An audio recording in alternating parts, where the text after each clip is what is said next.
সবার Facebook ID নষ্ট হয়ে গেছে, এখন কি করব?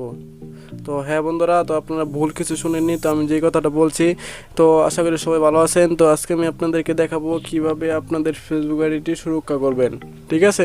তো কীভাবে সুরক্ষা করবো সেটি হলো, অনেকে কিন্তু আপনাদের ফেসবুক আইডিতে কিন্তু রিপোর্ট মারে, এটা স্বাভাবিক। বর্তমানে কিন্তু প্রায় মানে কারোর সাথে যদি একটু দুর্বলতা থাকে তাহলে সে তাকে রিপোর্ট মেরে দেয়, বা তার ফটোতে রিপোর্ট মেরে দেয়, তার পোস্টে রিপোর্ট, দুইটি রিপোর্টের মাধ্যমে কিন্তু তার আইডিটি কিন্তু একদম পার্মানেন্টলি ডিলিট হয়ে যায়, ঠিক আছে? তো আপনারা কীভাবে আইডিতে কেউ রিপোর্ট দিচ্ছে কিনা এগুলো কীভাবে আপনারা দেখতে পারবেন সেটি আমি আজকে আপনাদেরকে দেখাবো।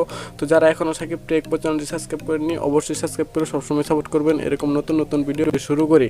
তো এখান থেকে দেখেন মানে এখানে তিনটি দাগের মধ্যে একটা অপশন পাবেন, আপনারা অবশ্যই জানেন। তো এখানে ক্লিক করে দিবেন, তো নিয়ে যাওয়া হবে। অবশ্যই কিন্তু ভিডিওটি খুবই ছোটো হবে, না টেনে দেখবেন পুরো ভিডিওটি। জাস্ট এখান থেকে দেখেন আপনার সামনে এরকম ইন্টারফেসটি চলে আসবে। এখান থেকে আপনারা একটু নিচে চলে যাবেন, তো এখানে দেখেন হেল্প অ্যান্ড সাপোর্ট নামে একটা অপশন আছে, জাস্ট আপনারা এটার উপরে একটু যদি ক্লিক করে দেবেন, তো এটার উপরে ক্লিক করার পরে আপনার সামনে কিন্তু এরকম ইন্টারফেস আসবে, সেটি লাইট ফেসবুক হোক বা অফিসিয়াল ফেসবুক হোক। জাস্ট আপনারা হেল্প অ্যান্ড সাপোর্টের উপরে ক্লিক করবেন। তো এটার উপরে ক্লিক করার পরে এখান থেকে দেখেন স্পট ইনবক্স নামে একটা অপশন পেয়ে যাবেন, জাস্ট আপনারা এটার উপরে কিন্তু ক্লিক করে দেবেন। আমি কিন্তু সিম্পলভাবে আপনাদেরকে দেখাচ্ছি, অবশ্যই আপনারা বোঝার চেষ্টা করবেন, ঠিক আছে?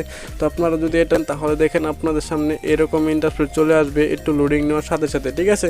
তো যদি আপনাদেরকে কেউ রিপোর্ট দেয় তাহলে কিন্তু এখানে শো করবে, ঠিক আছে? দেখেন নোটিফিকেশন নো, ঠিক আছে? মানে আমার এখানে কোনো মানে রিপোর্ট নেই, তার জন্য এখানে এরকম দেখাচ্ছে। যদি রিপোর্ট থাকতো তাহলে কিন্তু এরকম দেখাতো না, এখানে আমার একটা মানে ক্লেম থাকতো, মানে কে আমাকে রিপোর্ট দিয়েছে সেটা এখানে অলরেডি শো করতো। তো আশা করি ভিডিওটি আপনাদের উপকারে আসবে। যারা এই দুশ্চিন্তায় ছিলেন তাদেরকে আমি দেখিয়ে দিলাম। ভিডিওটি ভালো লাগলে একটু লাইক করবেন, চ্যানেলটি সাবস্ক্রাইব করে সবসময় সাপোর্ট করবেন। তো আজকের মতো ভিডিওটি এখানে, সবাই ভালো থাকবেন, আসসালামু আলাইকুম।